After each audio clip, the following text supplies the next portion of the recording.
ದಾಸೋಹ ಮಠದ ಡಾಕ್ಟರ್ ಶಿವಕುಮಾರ ಮಹಾಸ್ವಾಮಿಗಳವರಿಂದ ಆಶೀರ್ವಚನ.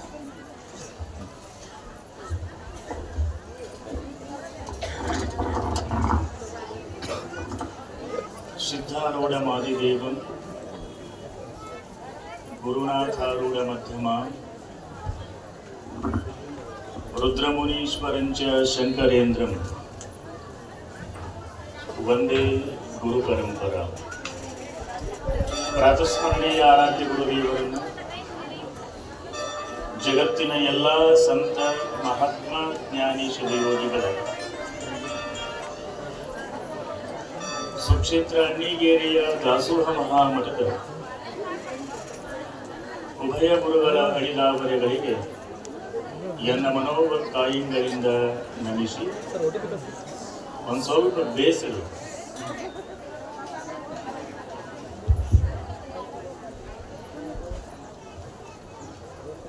33 ದಿನಗಳ ಕಾಲ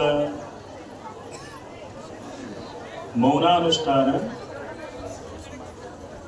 33 ದಿನಗಳ ಕಾಲ ಸಿದ್ಧಿ ಸಮಾಧಿ ಯೋಗ.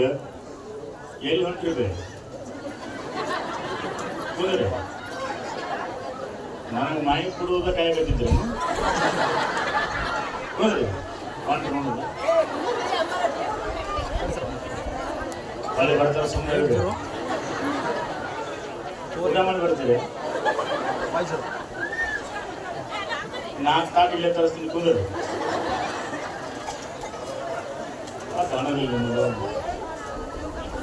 ಕುಂದ್ರೆ ಕುಂದ್ರೆ ನಾನು ಮುಗಿದ್ಮೇಲೆ ಹೋಗುವಂತ ಕುಂದ್ರೆ.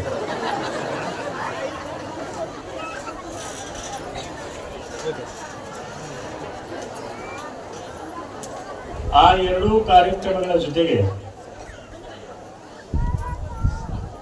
ಅಂತೂರು ಬೆಂತೂರು ಮಹಾಗ್ರಾಮದಿಂದ ಸುಕ್ಷೇತ್ರ ಉಳಿವಿಗೆ ಪಾದಯಾತ್ರೆ, ಈ ಎಲ್ಲ ಕಾರ್ಯಕ್ರಮಗಳ ಸಮಾರೋಪ ಸಮಾರಂಭದ ಈ ಭವ್ಯ ವೇದಿಕೆ ಆದ್ರೂ ಹೊಕ್ಕೇನು ಬೇಕು ಹೇಳಿದ್ರು ನಾವು.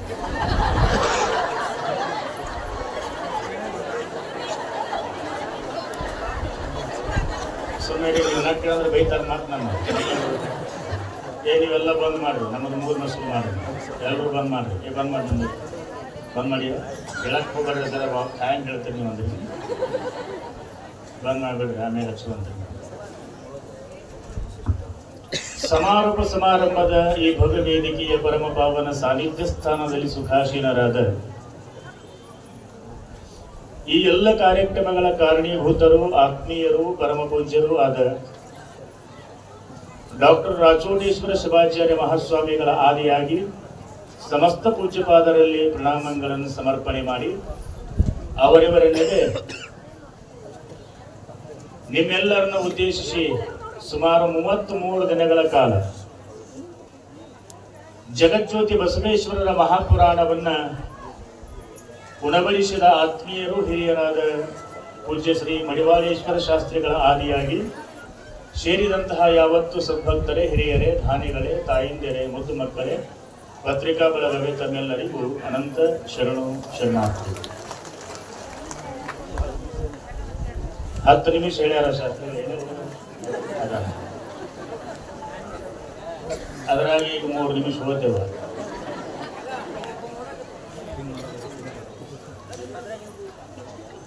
ಒಂದು ವಿಶೇಷವಾದ ಮಾತು. ಕಾರುಣಿಕ ಯುವ ಪುರುಷ ಹಾನಗಲ್ಲು ಕುಮಾರ ಮಹಾಸ್ವಾಮಿಗಳು ಉಸಿರಿದಂತಹ ಒಂದು ವಿಶೇಷವಾದ ಉಕ್ತಿಯದು. ಈ ಭೂಮಿಯ ಮೇಲೆ ಮಠಾಧೀಶರು ಹೇಗಿರಬೇಕು ಅಂತ ಒಂದು ಮಾರ್ಗಸೂಚಿ ಮಾಡಿದರು. ಅದಕ್ಕೊಂದು ಸುಂದರವಾದ ಉಕ್ತಿಯನ್ನು ಕೊಡಮಾಡುತ್ತಾರೆ. ಘಟದಿಂದ ಮಠ ಬೆಳಗಬೇಕು ವಿನಃ ಮಠದಿಂದ ಘಟ ಬೆಳಗಬಾರದು ಅಂದ್ರು. ಘಟ ಮಠಗಳ ಶಬ್ದಗಳ ಅರ್ಥ ನಿಮಗಾಗ್ತದೆ. ಮಠ ಕಲ್ಲು, ಕಟ್ಟಿಗೆ, ಇಟ್ಟಿಗೆಯಿಂದ ನಿರ್ಮಾಣವಾದದ್ದು. ಘಟ ರಕ್ತ, ಮಜ್ಜ, ಮಾಂಸಗಳಿಂದ ಕೂಡಿರುವಂತಹದ್ದು. ಅದಕ್ಕೆ ಘಟ ಅಂತ ಕರೆದ್ರು, ಇದಕ್ಕೆ ಮಠ ಅಂತ ಕರೆದ್ರು. ಅವ್ರು ಹೇಳಿದ್ರು ಘಟದಿಂದ ಮಠ ಬೆಳಗಬೇಕು ಅನ್ನುವಂಥ ವಾಕ್ಯ. ಮಠದಿಂದ ಘಟ ಬೆಳೆಯುವಂತಹದ್ದು ಇದು ಅಸಮಂಜಸ. ಆ ಕಾರ್ಯ ಎಂದೆಂದೂ ಆಗಬಾರದು. ಒಂದು ದೇಹ ಬೆಳಿಬಾರದು. ಈ ದೇಶ, ಸಮಾಜ, ಮಠ ಇದು ಸದಾವಕಾಲ ಬೆಳೀತಾ ಇರಬೇಕು. ಇದನ್ನು ಬೆಳೆಸುವುದಕ್ಕ ದೇಹ ಸದಾವಕಾಲ ಶ್ರಮಿಸುತ್ತಾ ಇರಬೇಕು ಅನ್ನುವಂಥ ವಾಕ್ಯ ಪ್ರತಿಪಾದನೆ ಮಾಡಿದವರು ಕಾರುಣಿಕ ಯುವ ಪುರುಷ ಹಾನಗಲ್ಲು ಕುಮಾರ ಮಹಾಸ್ವಾಮಿಗಳು. ಈ ವಾಕ್ಯದ ಪಾಲನೆಯನ್ನ ಬಹುತೇಕ ಚಾಚು ತಪ್ಪದೆ ಪಾಲಿಸಿರುವಂತಹ ಈ ನಾಡಿನ ಏಕೈಕ ಪರಮ ಪೂಜ್ಯರು ಅಂತಂದ್ರೆ ಅದು ರಾಚೋಟೇಶ್ವರ ಶಿವಾಚಾರ್ಯ ಮಹಾಸ್ವಾಮಿಗಳು ಅನ್ನುವಂಥದ್ದು. ಸುಭಾಷಿತಗಾರ ಒಂದು ಮಾತನ್ನು ಹೇಳ್ತಾನೆ, ಸುಂದರವಾದ ಉಕ್ತಿ. ಪರೋಪಕಾರಾಯ ಫಲಂತಿ ವೃಕ್ಷ, ಪರೋಪಕಾರಾಯ ವಹಂತಿ ನದ್ಯ, ಪರೋಪಕಾರಾಯ ದುಹಂತಿ ಗಾವಃ, ಪರೋಪಕಾರಾರ್ಥಂ ಇದಂ ಶರೀರಂ. ಮೂರು ಸುಂದರವಾದ ಉದಾಹರಣೆಗಳನ್ನು ಕೊಟ್ಟ. ಪರೋಪಕಾರಾಯ ಫಲಂತಿ ವೃಕ್ಷ, ವೃಕ್ಷ ಅಂದ್ರೆ ಗೊತ್ತಾಗುತ್ತಲ್ಲ, ಮರಗಳು. ಆ ಮರಗಳು ಸದಾವಕಾಲ ಸಮಾಜಕ್ಕಾಗಿ ಬಾಳ್ತಾವೆ, ಬೆಳೀತಾವೆ, ಬೆಳಗುತ್ತಾವೆ. ಯಾವತ್ತಾದ್ರೂ ಈ ಭೂಮಿಯ ಮೇಲೆ ಒಂದು ಮರ, ಮಾವಿನ ಮರ ಆಗಿರಬಹುದು, ಅದು ತೆಂಗಿನ ಮರ ಆಗಿರಬಹುದು, ಯಾವುದರ ತಗೊಳ್ರಿ, ತನ್ನ ಹಣ್ಣು ತಾನ ತಿಂದಿರುವಂತ ಇತಿಹಾಸ ಅದ? ಇಲ್ಲ. ಯಾವುದೇ ತೆಂಗಿನ ಮರ ತನ್ನ ನೀರು ತಾನು ಕೊಡುವುದಿಲ್ಲ.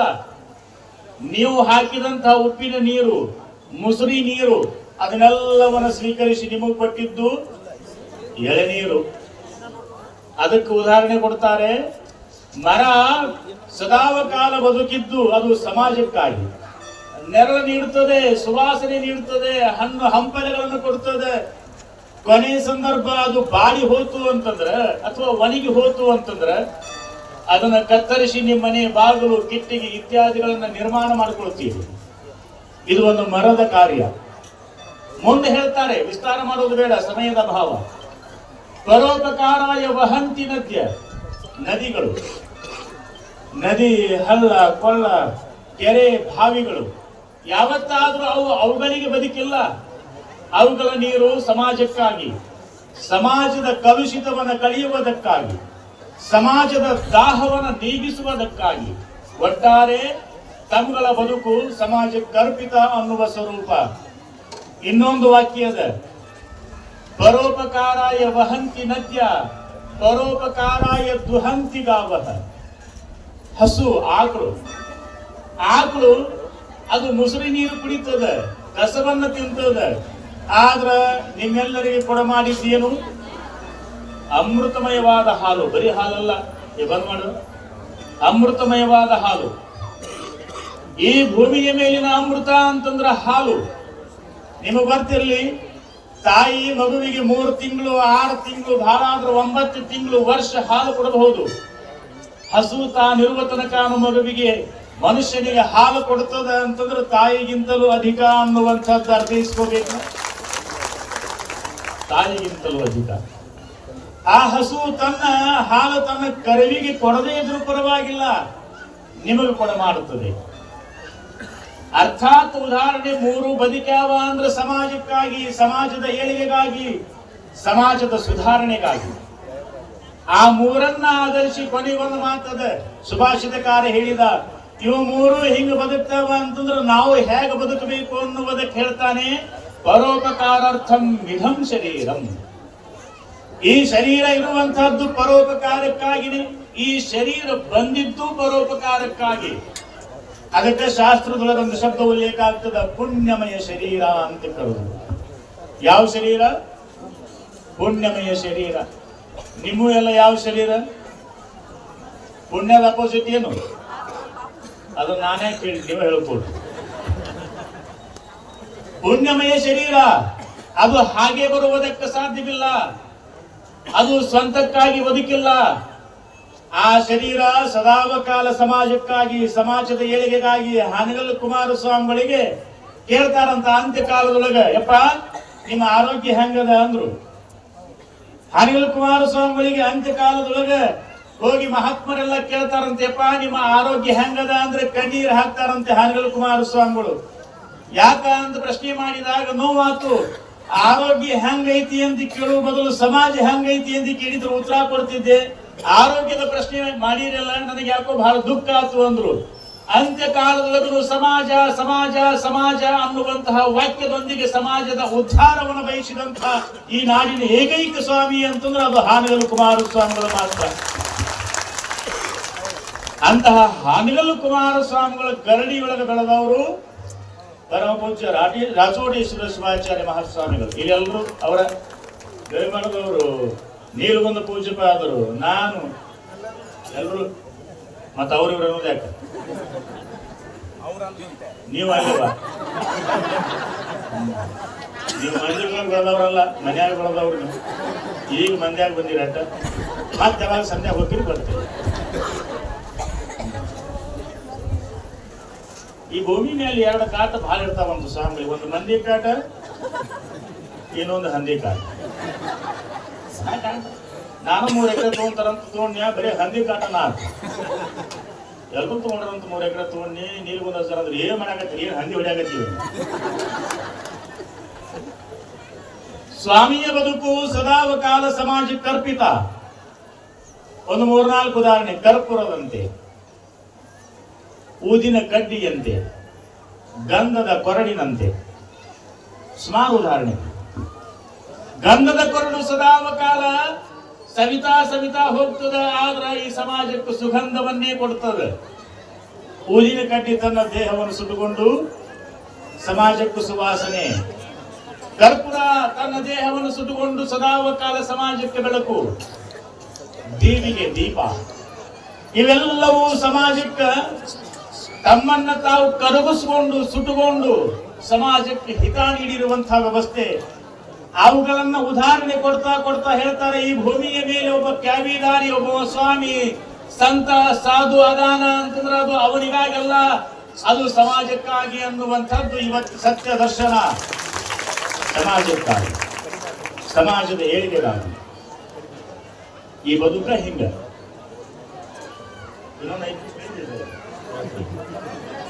ಮಾತಾಡಿ ನೀವು ಮಾತಾಡಿ ಮುಗಿಸ್ರಿ, ಉಳಿದವ್ರನ್ನ ಹೋಗ್ತೀವಿ ಮನೆಗೆ ಅಂದ್ರು. ನಮಗೆ 5 ನಿಮಿಷ 10 ನಿಮಿಷ ಮಾತಾಡಂದ್ರೆ ಹಣಗಳ. ಸಮಾಜದ ಸುವ್ಯವಸ್ಥೆ. ನಾನು ಅನ್ನಿಗೇರಿ ಒಳಗನ್ನು ಹೇಳಿದ್ದೆ, ಸುಮಾರು ಬಸವ ಪುರಾಣದ ವೇದಿಕೆ ಒಳಗನ್ನು ಹೇಳಿದ್ದೆ.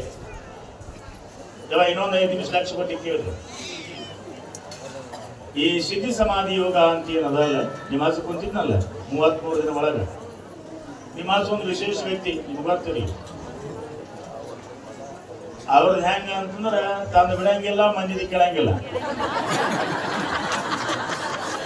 ಹೇಳಿದ್ಬಿಡ ಇದು ಕರೆಕ್ಟ್ ಅಂತಂದ್ರೆ ನಮ್ಮದು ಕೇಳಂಗಿಲ್ಲ, ನಿಮ್ದು ಯಾಕೆ ಹೆಚ್ಚು ಕಡಿಮೆ ಅಂತಂದ್ರೆ ನೀವು ಅನ್ನಿಗೆ ಹೋಗ್ಬಿಡ್ತೀರಿ ಹೇಳ್ತಾರೆ. ಅಲ್ಲ, ನಾವು ಹೇಳಿಲ್ಲಂದ್ರೆ ಹೋಗ್ತೀವಿ ನಾವು. ನಾನು ಈಗ ಮಾತಾಡಿರೋದು ಹೌದಿಲ್ಲ. ನನಗೆ ಶಾಸ್ತ್ರಿಗಳು ಒಂದು ಕರೆದಂದ್ರು ಮೀಟಿಂಗ್ ಮಾಡೋ ಟೈಮಿಗೆ. ಶಾಸ್ತ್ರಿಗಳು ನೀವು ಬಂದ್ರೆ ಆಗ್ಬಿಟ್ಟು ನಾನೇ ಹಿಂಗೆ ಸರಿ.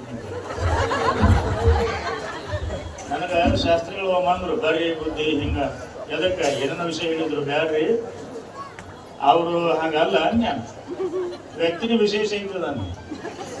ವ್ಯಕ್ತಿತ್ವ ವಿಶೇಷ. ನಾವು ಅನ್ಕೊಂಡಂಗ ಅವರಿಲ್ಲ, ಅದು ಆಗೋದೂ ಇಲ್ಲ. ಅವ್ರ ಬದುಕು ವಿಶೇಷ, ಅವ್ರ ವಿಚಾರ ವಿಶೇಷ, ಅವ್ರ ವ್ಯಕ್ತಿತ್ವ ವಿಶೇಷ. ನಾವೇನೋ ಅನ್ಕೊಂಡಿವಿ ಅಂದ್ರೆ ರಾತ್ರಿ ಅದು ಮೈಸೂರಿಗೆ ಹೋದ್ರೆ ಏನ್ ಮಾಡೋರು ನೀವು? ನಾವು ಅನ್ಕೊಂಡು ಇವ್ರ ಜೊತೆ ಕುಂದಿರ್ಬೇಕಾಗುತ್ತೆ, ಇವ್ರು ಹಿಡ್ಕೊಂಡು ನಮ್ಮನ್ನು ಕುಂದಿರ್ತಾರೆ. ಅಲ್ಲಿ ಕಿರಿಕಿರಿ ವಿಶೇಷ ವ್ಯಕ್ತಿತ್ವ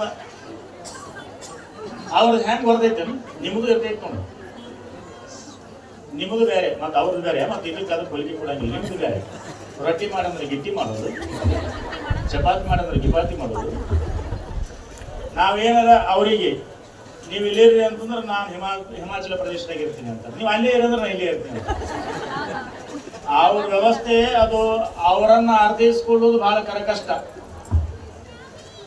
ಆದ್ರೆ ಇನ್ನೊಂದು ಉದಾಹರಣೆ ನಾನು ಹಿಂದಿನೂ ಹೇಳೀನಿ, ಈಗಲೂ ಹೇಳುತ್ತೇನೆ.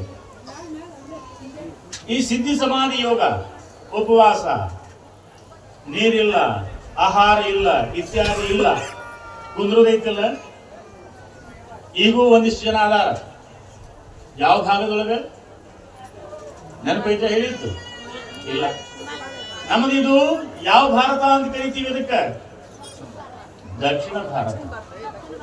ಉತ್ತರ ಭಾರತದೊಳಗೆ ಒಂದಿಷ್ಟು ಜನ ಸಿಗ್ತಾರೆ. ಅವರು ಹೀಗೆ 33 ದಿನ, 53 ದಿನ, 100 ದಿನ, ವರ್ಷ, 2 ವರ್ಷ, 10 ವರ್ಷ, 20 ವರ್ಷ, 100 ವರ್ಷ ಹಿಂಗ ಕುಂತವರದಾರ. ಈಗೂ ಕಾಣಬಹುದು. ಬೇಕು ಅಂದ್ರೆ ನೀವು ಅಲ್ಲಿ ಹೋಗಬಹುದು. ಅವ್ರು ನೋಡಿ ಹೊಳೆ ಬರೋದು ಕಷ್ಟ, ಅದು ತೊಂದ್ರೆ. ನಿರ್ಧಾರ ಮಾಡ್ಕೊಂಡೆ ಕರ್ಕೊಂಡ್ಬಿಟ್ಟು ಕರ್ಕೊಂಡು ಹೋಗ್ರಿ. ಆದ್ರೆ ಈ ಭಾಗ ದಕ್ಷಿಣ ಭಾರತದೊಳಗೆ ಒಂದು ವಿಶೇಷವಾದ ಕಾರ್ಯ. ಉತ್ತರ ಭಾರತದೊಳಗೆ ಇದನ್ನೆಲ್ಲ ನೋಡ್ತಾ ಬಂದಿದ್ವಿ. ದಕ್ಷಿಣ ಭಾರತದೊಳಗೆ ಇದನ್ನು ಕಂಡಿಲ್ಲ, ಕಾಣುವಂತ ವ್ಯವಸ್ಥೆ ಇರಲಿಲ್ಲ. ಆದ್ರ ಈ ಜಗದ್ಗುರು ಬುಧೀಶ್ವರ ಪರಂಪರೆ, ಈ ಮಠ ಸುಮಾರು ವರ್ಷಗಳಿಂದ ಅಂದ್ರೆ 700-800 ವರ್ಷಗಳ ಹಿಂದೆ ಆ ಉತ್ತರ ಭಾರತದೊಳಗೆ ಆಗುವ ಕಾರ್ಯಕ್ಕೆ ಅಣಿ ಆಗ್ತದೆ. ಉತ್ತರ ಭಾರತದೊಳಗೆ ಏನು ಕಾರ್ಯ ನೆರವೇರ್ತಿತ್ತು ಆ ಕಾರ್ಯ ದಕ್ಷಿಣ ಭಾರತದೊಳಗೆ ನೆರವೇರಬೇಕು ಅನ್ನುವಂತಹ ಮೊಟ್ಟ ಮೊದಲ ಹೆಜ್ಜೆಯನ್ನು ಈ ದಕ್ಷಿಣ ಭಾರತದೊಳಗೆ ಯಾರಾದ್ರೂ ಇಟ್ಟಿದ್ರು, ಆ ಕೊಡುಗೆಯನ್ನು ಕೊಟ್ಟಾರ ಅಂತಂದ್ರೆ ಅದು ಜಗದ್ಗುರು ಬುಧೀಶ್ವರ ಮಹಾಸ್ವಾಮಿಗಳು ಅನ್ನುವಂಥದ್ದನ್ನ ಅರ್ಥೈಸ್ಕೋಬೇಕು. ಜಗದ್ಗುರು ಬುಧೀಶ್ವರ ಮಹಾಸ್ವಾಮಿಗಳು ಎಷ್ಟು ವರ್ಷಕ್ಕೆ ದೇಹತ್ಯಾಗ ಮಾಡಿದ್ರು? 775 ವರ್ಷ. ಆ ಕಾಲಾವಧಿಯನ್ನು ನಾವು ಈಗೂ ಆರಾಧನೆ ಮಾಡ್ತೇವೆ. ಅದರ ಮುಂದುವರೆದ ಭಾಗ 33 ದಿನ ನಾ ಎಲ್ಲ ಬಿಟ್ಟು ಇರ್ತೀನಿ ಅನ್ನುವಂತಹ ಆ ಸಿದ್ಧಿ ಸಮಾಧಿ ಯೋಗವನ್ನು ಮಾಡಿರುವಂತಹ ನಮ್ಮ ಭಾಗದ ಏಕೈಕ ಪೂಜ್ಯಪಾದ ಅಂತಂದ್ರೆ ಡಾಕ್ಟರ್ ರಾಜಕೋಟೇಶ್ವರ ಶಿವಾಚಾರ್ಯ ಮಹಾಸ್ವಾಮಿಗಳು ಅನ್ನುವಂಥದ್ದು. ನಮ್ಮ ವೈದ್ಯರದಾರ ಆಗಲೇ ಹೇಳಿದ್ರು. ಅವರು ವೈದ್ಯರ, ಈ ಕ್ಯಾಬಿ ಹಾಕೊಂಡವರು ವೈದ್ಯರು. ಇವರಿಗೆ ಭವರೋಗದ ವೈದ್ಯ ಅಂತ ಕರೀತಾರೆ ಶಾಸ್ತ್ರದೊಳಗ. ಯಾವ ರೋಗ ಐತೆ ನಿಮಗ? ಎಲ್ಲಿ ಐತ್ರಿ ಸರ್? ಬರ್ತಾ ಆಗಿಲ್ಲ ಅಂದ್ರೆ ಉಳಿದ ರೋಗಗಳನ್ನ ನಿವಾರಣೆ ಮಾಡುವ ಶಕ್ತಿ ವೈದ್ಯರಿಗದ. ಭವರೋಗದ ನಿವಾರಣೆ ಮಾಡುವ ಶಕ್ತಿ ಸಾಮರ್ಥ್ಯ ಕೇವಲ ಗುರುವಿಗದ. ಬರ್ತಿರಲಿ ನಿಮಗ, ದೇವರಿಗೂ ಇಲ್ಲ. ಇದು ಶ್ರುತಿಯ ಪ್ರಮಾಣ. ಈ ಭೂಮಿಯ ಮೇಲೆ ಮಾನವ ಜನ್ಮಕ್ಕೆ ಮೋಕ್ಷ ಕೊಡುವಂತಹ ಕಾರ್ಯ, ಆ ಸ್ವರೂಪವನ್ನು ಕೊಡಮಾಡಿದ್ದು ಕೇವಲ ಗುರುದೇವ ಮಾತ್ರ. ದೇವರಿಂದ ಸಾಧ್ಯ ಇಲ್ಲ. ದೇವರಿಂದ ನಿಮಗೆ ಭೋಗ ಭಾಗ್ಯಗಳು ದೊರೆಯಬಹುದು, ಸಕಲ ಸಂಪತ್ತು ದೊರೆಯಬಹುದು. ಆದ್ರೆ ಮೋಕ್ಷ ದೊರೆಯಬೇಕು ಅಂದ್ರೆ ಅದು ಗುರುವಿನಿಂದ ಮಾತ್ರ. ಅಂತಹ ಕಾರ್ಯಕ್ಕೆ ಮೊಟ್ಟ ಮೊದಲ ಕಾರಣೀಕರ್ತರಾದವರು ಯಾರು ಅಂತಂದ್ರೆ ಇವರನ್ನೆಲ್ಲ ತಯಾರು ಮಾಡಿದಂತಹ ಹಾನಗಲ್ ಕುಮಾರಸ್ವಾಮಿಗಳು ಅದಕ್ಕೆ ಕಾರಣೀಕರ್ತರಾಗ್ತಾರೆ. ಭವರೋಗದ ವೈದ್ಯರನ್ನು ತಯಾರು ಮಾಡಿದ್ರು. ಈ PUC ಸೈನ್ಸ್ ಮುಗಿತು ಅಂದ್ರೆ MBBS ಅಡ್ಮಿಷನ್, MBBS ಪರ್ಸೆಂಟೇಜ್ ಆಯ್ತು, ಕೌನ್ಸಿಲಿಂಗ್ ಆಯ್ತು, ಎಂಟ್ರೆನ್ಸ್ ಆಯ್ತು, MBBS ಸೀಟ್. ಅಲ್ಲಿ ಸುಮಾರು ಕಾಲೇಜ್ ಅದಾವ. ಆದ್ರೆ ಈ ಭೂಮಿಯ ಮೇಲೆ ಭವರೋಗದ ವೈದ್ಯರನ್ನು ತಯಾರು ಮಾಡುವಂತಹ ಒಂದು ಸಂಸ್ಥೆ ಅಂತಂದ್ರೆ ಅದು ಕೇವಲ ಶ್ರೀಮಂತ ವೀರ ಶಿವಯೋಗ ಮಂದಿರ ಸಂಸ್ಥೆ ಅನ್ನುವಂಥದ್ದನ್ನ ನಾವೆಲ್ಲರೂ ಹೆಮ್ಮೆಯಿಂದ ಒಪ್ಕೋಬೇಕಾಗ್ತದೆ. ಇದನ್ನೆಲ್ಲ ಹೇಳುವುದರೊಂದಿಗೆ ನಾನು ನಮ್ದು ಇನ್ನೊಂದು ಮಾತನ್ನು ಹೇಳ್ತೇನೆ. ಹಾನಗಲ್ ಕುಮಾರಸ್ವಾಮಿಗಳು ಷಟ್ಶಾಸ್ತ್ರ ಅಧ್ಯಯನ ಮಾಡಿದ್ದು ಜಗದ್ಗುರು ಸಿದ್ಧಾರೂಢರ ಕೈಯೊಳಗೆ. ಶಾಸ್ತ್ರಿಗಳೇ, ಜಗದ್ಗುರು ಸಿದ್ಧಾರೂಢರ ಕೈಯೊಳಗ ಇವತ್ತು ಹಾನಗಲ್ ಕುಮಾರ ಶಿವಯೋಗಿಗಳ ಭಾವಚಿತ್ರದ ಮುಂದೆ ಒಂದು ಗ್ರಂಥದ, ಆ ಗ್ರಂಥದ ಹೆಸರು ಭಾಷಣ ನೋಡಿರಿ, ವಿವೇಕ ಚಿಂತಾಮಣಿ. ನಿಜಗುಣದ ಷಟ್ಶಾಸ್ತ್ರದೊಳಗೆ ಬರುವಂತಹ ಒಂದು ಗ್ರಂಥ ಅದು. ವಿವೇಕ ಚೂಡಾಮಣಿ ಬೇರೆ, ಅದು ಜಗದ್ಗುರು ಶಂಕರಾಚಾರ್ಯರ ಅವರಿಂದ ನಿರ್ಮಾಣಗೊಂಡಿರುವ ಗ್ರಂಥ, ನಿರ್ಮಿತಗೊಂಡಿರುವ ಗ್ರಂಥ. ನನಗೆ ಹೆಮ್ಮೆ ಆಗ್ತದೆ. ನಾನು ಅಧ್ಯಯನ ಮಾಡಿದ್ದು ಶಿವಯೋಗ ಮಂದಿರದೊಳಗೆ. ಇವತ್ತು ಮಠಾಧೀಶನಾಗಿ ಸೇವೆ ಸಲ್ಲಿಸುವಂತಹದ್ದು ಜಗದ್ಗುರು ಸಿದ್ಧಾರೂಢ ಪರಂಪರೆಯೊಳಗ. ಆ ಎರಡೂ ಸಂಬಂಧವನ್ನ ಬಹುತೇಕ ನನ್ನ ಬದುಕಿನೊಳಗೆ ನಾನು ಪಡ್ಕೊಂಡೆ ಅನ್ನುವಂತಹ ಭಾವನೆಯನ್ನು ಈ ವೇದಿಕೆಯೊಳಗೆ ವ್ಯಕ್ತ ಮಾಡುವುದರೊಂದಿಗೆ ಈ ಒಟ್ಟು ಕಾರ್ಯಕ್ರಮದ ಸಮಾರೋಪ ಸಮಾರಂಭ ಅವರಿಗೆ ಅಂದೆ ನಾನು. ನೀಲ್ಗುಂದದವರು ನಾವೆಲ್ಲ ದವಾಖಾನೆಗೆ ಹೋದಾಗ ಅಂದ್ವಿ, 33 ದಿನ ಬಿಡಕ್ಕೆ ಹೋಗ್ಬೇಡ್ರಿ ಅಂದೆ ನಾನು ಡಾಕ್ಟರ್ಗೆ. ನಾನು 33 ದಿನ ಮೌನ ಅನುಷ್ಠಾನ ಆಗೈತೆ, 33 ದಿನ ಈ ಸಿದ್ಧಿ ಸಮಾಧಿ ಯೋಗ ಆಗೈತಿ, 33 ದಿನ ದವಾಖಾನೆಗೆ ಇರ್ಲಿ ಹೋಗೋದು ಬಿಟ್ಟು ಅಂದ ಕೂಡಲೇ ಯಾವಾಗ ಕಿವಿಗೆ ಬಿತ್ತು ಅಂತ ಹೇಳಿ ನೋಡಿದ್ರು ಹೊಡ್ಕೊಂತ ಅಲ್ಲೇ ಕುಂದ್ರಿ ನೀವು ಅಂದಿ 33 ದಿನ ಬಿಡಕ್ ಹೋಗ್ಬಾರ್ರಿ ಅಂದಿ. ಅವರು ನಮ್ಗೆ ಇಟ್ಕೊಳಕ್ ಬರಂಗಿಲ್ಲ ರೀ ಸರ್, ಅಷ್ಟೇ ಹ್ಯಾಂಗೆ ಇಟ್ಕೊಳ್ಳೋದು? ಎಂಥ ಛಲ ಹಠವಾದಿ ಅಂತಂದ್ರೆ ನಡ್ಯಾಕ ಕಾಸ್ಟ್ ಇದ್ರು ಇಬ್ಬರು ಹಿಡ್ಕೊಂಡಾದ್ರೂ ನಾ ಉಳಿವಿ ಮುಟ್ಟವನ ಅನ್ಕೊಂಡು ಹೋದ ವ್ಯಕ್ತಿ ಅಂತಂದ್ರೆ ರಾಷ್ಟ್ರಪತಿ. ನಮಗೂ ಅಂದ್ರು ಅಣ್ಣಿಗೆ ಇವತ್ತು ಬರ್ತೀರಿ ಅಂತಂದ್ರೆ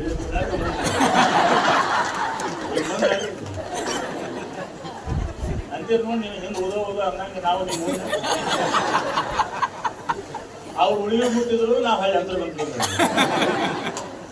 ಯಾವಾಗ ನನಗೆ ವೇದಿಕೆಗೆ ಅಡ್ಡಾಡಿ ಮುಗಿಸಿ ಬರೋದು ವಜ್ಜೆ ಐತಿ, ಅವ್ರಂಗೆ ಪಾದಯಾತ್ರೆ ಹೋದ್ ನಿಂದ್ರೆ ಮಠ ನಡೆಸುತ್ತಾರೆ. ಅಂತಹ ವ್ಯವಸ್ಥೆಯನ್ನು ಆಧರಿಸಿ ಒಟ್ಟು ಕಾರ್ಯಗಳು ಒಂದ ಅಂತಲ್ಲ 10 ಹಲವಾರು ಕಾರ್ಯ ಅಲ್ಲಿ ಕೊಡು. ಶಿಲಾಮಂಡಲ ₹1 ₹2 ಕೆಲಸ ಎಷ್ಟು ನಡೀತದೆ ಒಟ್ಟು ಬರ್ದೈತೆ. ಒಟ್ಟು ಖರ್ಚು ಇದು ಏನು ಹೋಗಿ ಕೆಳಗೆ ಇಳಿತೈತೆ, ಅದಕ್ಕೂ ಬೇಸರ ಇದೆ. ಒಟ್ಟು ಖರ್ಚು ಎಷ್ಟಾಗೈತದ? 2.5 ಕೋಟಿ ಮೇಲೆ. ಎಷ್ಟು? ಒಂದು ಕೆಲಸ ಮಾಡಿದ್ರೆ ನಂತೆ ಇವರು ಚಲೋ ತಯಾರಾಗ್ಯಾರ, ಶಾಸ್ತ್ರಿಗಳು ಚಲೋ ತಯಾರು ಮಾಡಿದ್ರು. ನಾ 2.5 ನೀವು 3.5 ಅದ್ರ ಇಂಟ್ರೆಸ್ಟ್ ಕೊಡಿಸಿ ಹೇಳಿದ್ರೆ ₹3.5 ಕೋಟಿ. ನಿಮಗೆ ಬರ್ತಿರ್ಲಿ ಹ್ಯಾಂಗ್ ಶುರು ಮಾಡಿದ್ರಿ ಏನ್ ಕೇಳಿದ್ ನಾನು. ಒಂದು ₹775 ಇದ್ದು ನನ್ನ ಕಡೆಗೆ ಅಂದ್ರು. ಎಷ್ಟಿದ್ದು ಅಂದ್ಯ? ಎಷ್ಟು? ₹775 ಇದ್ದು. ಅವ್ರು ಮಾಡೋರ್ನ ಕರೆದ್ನಿ, ₹775 ಕೊಟ್ನಿ. ಮುಂದೆ ಹ್ಯಾಂಗ್ ಮಾಡೋದು ಅಂದ ಮುಂದೆ ಅವ ಒಳಗೆ ಕರಿಯಾಕ ಕುಂತ ಮಾಡಿಸ್ಕೊಂತ ನಮ್ ಶುರು ಮಾಡಿದ್ವಿ. ₹775 ಇಟ್ಟುಕೊಂಡು ಎಲ್ಲಿಗೆ ಬಂದು ಕೆಲಸದು? ₹3.5 ಕೋಟಿ. ಬಹುತೇಕ ಮಠ ಹೆಂಗ ಬದಲಾವಣೆ ಆಗೈತಿ ಅಂತಂದ್ರ ಬಹುತೇಕ ನಾನು ಅಂತೇನೆ ಜಗದ್ಗುರು ಸಿದ್ಧಾರೂಢರ ಕೈಲಾಸ ಮಂಟಪ ಬಿಟ್ರೆ ಮರಳಿ ಮತ್ತೆ ನಮ್ಮ ಭಾಗದೊಳಗೆ ಇನ್ನೊಂದು ಕೈಲಾಸ ಮಂಟಪ ಅಂತಂದ್ರೆ ಅದು ಜಗದ್ಗುರು ಬುದ್ಧೀಶ್ವರರ ಸಂಸ್ಥಾನ ಮಠ. ಅಂತಹ ಸುಂದರವಾದ ಕಟ್ಟಡ ಕಟ್ಟಿ ಒಳಗೆ ಕುಂತರು ಹೊರಗೆ ಬರ್ತಾರಿಲ್ಲ ಅನ್ನುವಾಗ ಕುಂತರು. ನೀವು ಎಲ್ಲ ಎಲ್ಲಿ ಹೊಡ್ಕೊಂಡು ನೀರಾಗಿದ್ರೆ ನನಗೆ ಗೊತ್ತೈತಿ. ಆಚೆ ಹೊರಗೆ ಬಂದು ಕರೆಕ್ಟಾಗಿ ಚಲೋ, ಏನಾದ್ರು ಹೆಚ್ಚು ಕಡಿಮೆ ಆದ್ರೆ ಹೆಂಗ ಅನ್ನೋದಿತ್ತು. ಆದ್ರೆ ಆ ಧೈರ್ಯ ಅವರಿಗೆ ಮಾತ್ರ ಇತ್ತು. ನಾನು ಅವನ ಜೊತೆ ಕುಂತೀನಿ, ಅವ ನನ್ನ ಹೊರಗೆ ಕಳಿಸ್ತಾನ ಅನ್ಕೊಂಡ ಕುಂತಿದ್ರು ಅವರು. ಹಂಗ ಹೊರಗೆ ಬಂದ್ರು, ಅಚ್ಚುಕಟ್ಟಾಗಿ ಈ ಎಲ್ಲ ಕಾರ್ಯಗಳನ್ನ ಪೂರ್ಣಗೊಳಿಸಿದರು. ಮಂಗಲ ಸಮಾರೋಪ ಅಂತ ಕರಿತೀವಿ. ಮಂಗಲ ಅಂದ್ರೆ ಶುಭವನ್ನುಂಟು ಮಾಡುವುದು. ಅಂತಹ ಮಂಗಲ ಸಮಾರೋಪ ಸಮಾರಂಭಕ್ಕೆ ಅವರು ಸಾಕ್ಷಿಯಾದರು. ಅವರ ಕಾರ್ಯ ನಿರಂತರ ಹೀಗೆ ಸಾಗಲಿ, ಅಭಿವೃದ್ಧಿಯಾಗಲಿ. ನಿಮ್ಮೆಲ್ಲರ ಸಹಾಯ ಸಹಕಾರ ಹೀಗೆ ಇರಲಿ. ಮಾತಾಡೋದು ಬಹಳ ಅದ, ಏನೋ ಮತ್ತೆ ಮಾತಾಡ್ಕೊಂತಂದ್ರೆ ಹೆಚ್ಚಾಗ್ತದೆ. ಉಳಿದು ಪೂಜ್ಯಪಾದರ ಆಶೀರ್ವಚನ ಮಾಡ್ತಾರೆ. ನಾನು ಸದಾವಕಾಲ ನೀವು ಊರನವ್ರು ಯಾವಾಗ ಕರೆದಿರ ಅವಾಗ ಬಂದಿಲ್ಲ ನಿನ್ನ ಬರಕ್ ಹೋಗ್ಬೇಡ್ರಿ. ಬರ್ರಿ ನಿಮಗೇನು ಕೆಲಸ ಬಂದ್ ಐತಿದ್ರು ಬಂದೀವಿ ಅವ. ನೀವು ಯಾವಾಗ ಕರೆದಿರ ಅವಾಗ ಬಂದೀವಿ. ನೀವು ಹ್ಯಾಂಗ್ ಕಳಿಸಿರಿ ಹಂಗೆ ಹೋಗಿ. ಹೌದಾ? ಆ ಸ್ವರೂಪದ ವ್ಯವಸ್ಥೆ ಗುರುದೇವ ನಿಮ್ಮೆಲ್ಲರಿಗೆ ನೀಡಲಿ ಅಂತ. ಕಾರಣ ಇದನ್ನ ಯಾಕೆ ಹೇಳಿದ್ನಿ ಅಂತಂದ್ರೆ ನೀಲ್ಗುಂದ ಸರ್ ಅವ್ರ ಸ್ಪೀಡ್ ಅದಾರ. ಈಗ ಇದನ್ನೆಲ್ಲ ಯಾಕೆ ಹೇಳಿದ್ನಿ ಅಂತಂದ್ರೆ ನಾನಷ್ಟೇ ಅಲ್ಲ, ಎಲ್ಲ ಪೂಜ್ಯಪಾದರು ನೀವು ಯಾವಾಗ ಕರಿತೀರ ಅವಾಗ ಬಂದೀವಿ. ನೀವೇನು ಹೇಳ್ತೀರಿ ಆ ಸೇವೆಗೆ ನಾವೆಲ್ಲ ಅಣಿ ಆಗ್ತೀವಿ. ಒಟ್ಟಾರೆ ಅವರ ಕಾರ್ಯ ಅದು ಶ್ಲಾಘನೀಯವಾದದ್ದು. ಆ ಕಾರ್ಯಕ್ಕೆ ಇದು ಉಪಮೇಯಗಳು ಕೊಡುವಂತಹ ಅಗತ್ಯತೆ ಇಲ್ಲ, ಅದು ಮುಖಸ್ತುತಿ ಆಗ್ತದೆ. ಅಂತಹ ಕಾರ್ಯ ಸದಾವಕಾಲ ನೆರವೇರಲಿ. ಈಗ ಪ್ರಸಾದ ಕುಂತಾಗ ನೀಲ್ಗುಂದ ಹಜಾರ್ ಅಂದ್ರು, ಮತ್ತೆ ಎಲ್ಲಿ ಮುಂದಿನ ಅಂದ್ರು. ಮುಂದಿನ ಮಕ್ಕಳು ಮುಂದೆ ಯಾವ ಊರ ಹೆಸರು ಹಿಡಿದ್ರು ಅವರು. ನಾನು ಎರಡೂ ಕೇಳಂಗಿಲ್ಲ ಅಂತ ಕಿವ್ಯಾಗ ಬಟ್ಟಿಕೊಂಡು ಎಲ್ಲಿ ಕಿರಿಕಿರಿ. ಮುಂದೆ ಆಗ್ಲಿ ತಯಾರು ಶುರು ಆಗೈತಿ. ಈಗ ನೀವು ಶುರು ಆಗಿರಿ, ಎಲ್ಲಿ ಹೊಕ್ಕಾರಲ್ಲಿ ಬೇಕಂತ. ಹೌದು, ಲಂಕಾಕ್ ಸಮುದ್ರ ಕರ್ದಂಗೆ ನೋಡಿ ನೀವು ತಯಾರಾಗಿರಿ. ಆ ಜಲ್ ಕುಂದಿರ್ತ ನೋಡೋದು ಮಾತು ಹೋಗೋದ. ಇವರು ತಯಾರದಾರ ಹಿಂಗ ಹಿಡ್ಕೊಂಡು ಹೊಂಟ ಬಿಡ್ತಾರೆ. ಒಂದು 50 ನಿಮಿಷ ನೀವು ತಿಳ್ಕೊಂಡ್ರಿ. ಇವ್ರು ಅದಾರ ಸುಮ್ಮನೆ ಹೇಳ್ತೀನಿ, ಇವ್ರು ಅದಾರಲ್ಲ, ಇವ್ರದ್ದು ಇನ್ಕಮ್ ಸ್ವಲ್ಪ ತಿಳ್ಕೊಂಡ್ರಿ ನೀವು. ಆದ್ರೆ ಆ ಕೆಲಸಕ್ಕೆ ಈ ಕಾರ್ಯ ಕಡಿ ಆಗಿಲ್ಲ. ಅವ್ರು ಅದನ್ನು ಪಡಿಬೇಕು ಅನ್ನೋದಕ್ಕೆ ಒಂದು ಸತ್ಯ ವ್ಯವಸ್ಥೆಯನ್ನು ಸಮಾಜಕ್ಕೆ ತೋರಿಸ್ಬೇಕು ಅನ್ನೋದಕ್ಕೆ ಹೆಚ್ಚಿದ್ದಾರೆ. ಅವರಿಗೆ ಒಂದು ಜೋರಾಗಿ ಒಟ್ಟ ಹಾಕ್ತಾರೆ ನಮ್ದು. ನಾನು ಹೇಳಿನಿ ಇದನ್ನ ನಮ್ಮ ಊರಾಗ ಆದ್ರೂ ಹಾಕೇ ಬಿಟ್ಟಿದ್ರು. ನೀನೇ ಹಾಕಿ ಹಾಕಿ ಅದನ್ನ ಅಪ್ಲೋಡ್ ಮಾಡಿ ಯೂಟ್ಯೂಬಿಗೆ ಹಾಕಿ ನಾನು ಅದನ್ನ ಎಲ್ಲರೂ ಕಟ್ ಮಾಡಿ ತೆಗಿಬೇಕಂತ ಮಾಡಿದ್ದು ಬರಲಿಲ್ಲ. ಈ ಕಾರ್ಯಗಳು ಮುಂದುವರಿಲಿ. ನಿಮ್ಮೆಲ್ಲರ ಸದಾವಕಾಲ ಸಹಾಯ ಸಹಕಾರ ದಾನ ಧರ್ಮ ಹೀಗೆ ಇರಲಿ ಎನ್ನುವಂಥದ್ದನ್ನು ಹೇಳಿ ಗುರುದೇವನ ಕೃಪಾ ಜಗದ್ಗುರು ಬೋಧೇಶ್ವರ ಕೃಪಾ ನಮ್ಗಳ ಮೇಲೆ ತಮ್ಗಳ ಮೇಲೆ ಇರಲಿ ಎನ್ನುವಂಥದ್ದನ್ನು ತಿಳಿಪಡಿಸಿ ನನ್ನ 4 ಮಾತುಗಳಿಗೆ ವಿರಾಮ ನೀಡ್ತಾ ಇದ್ದೇನೆ.